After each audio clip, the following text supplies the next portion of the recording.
भगवान का रूप है। क्यों? क्योंकि जब बेटी की शादी होती है तो बेटी की विदाई में हर कोई रोकर दुख जाहिर कर देता है। माँ भी रोती, बहन भी रोती, बुआ भी रोती, चाची भी रोती है, लेकिन पिता की आंखों से आंसू नहीं आते। क्यों? क्योंकि पता है उस पिता को कि अगर मेरी बेटी के सामने मेरे आंखों से आंसू निकल गए तो मेरी बेटी मुझे देखकर टूट जाएगी, वो बिखर जाएगी। लेकिन उस बाप के दिल से जाकर पूछो जो अपने कलेजे के टुकड़े को किसी और को जाकर सौंपता है, उस बाप के दिल पे क्या बीती है, क्या गुजरती है।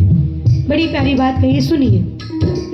उनसे पूछो, उनसे पूछो, उनसे पूछो जिनकी बेटी सयान होती है।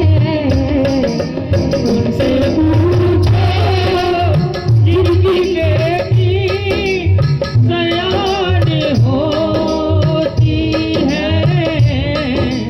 उनसे पूछो जिनकी बेटी सयान होती है। क्यों? उनसे पूछो जिनकी बेटी सयान होती है। उनसे पूछो जिनकी बेटी सयान होती है। हर पिता की, हर पिता की, हर पिता की बड़ी उलझन में जान होती है।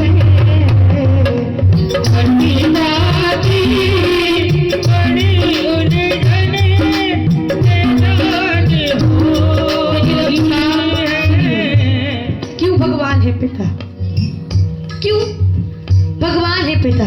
जब दीपावली का त्योहार आता है तो हर बच्चे अपनी अपनी फरमाइश पापा से कर देते हैं कि पापा मेरे लिए ढेर सारे पटाखे लेकर आना, अच्छी अच्छी मिठाइयाँ भी लाना। ये दो लाइन पिता के लिए भी कहूंगी। कह ना सकूंगी वो कमी मिल गई, कह ना सकूंगी वो कभी मिल गई, हर दिन नई जिंदगी मिल गई। हर दिन नई जिंदगी मिल गई। क्योंकि बहन का चाहे भाई ना हो, लेकिन अगर पिता हो ना तो उस बेटी को भी अपने आप में गर्व होता है। क्या हुआ कि अगर मेरा भाई नहीं है, मेरे पापा तो हैं, मेरे पिता मेरे लिए सब कुछ है। क्योंकि बाप के जिगर का टुकड़ा होती है बेटी, बाप की लड़ती होती है बेटी, और बेटी भी सबसे ज्यादा प्यार अपने पिता से ही करती है। माँ कह ना सकूं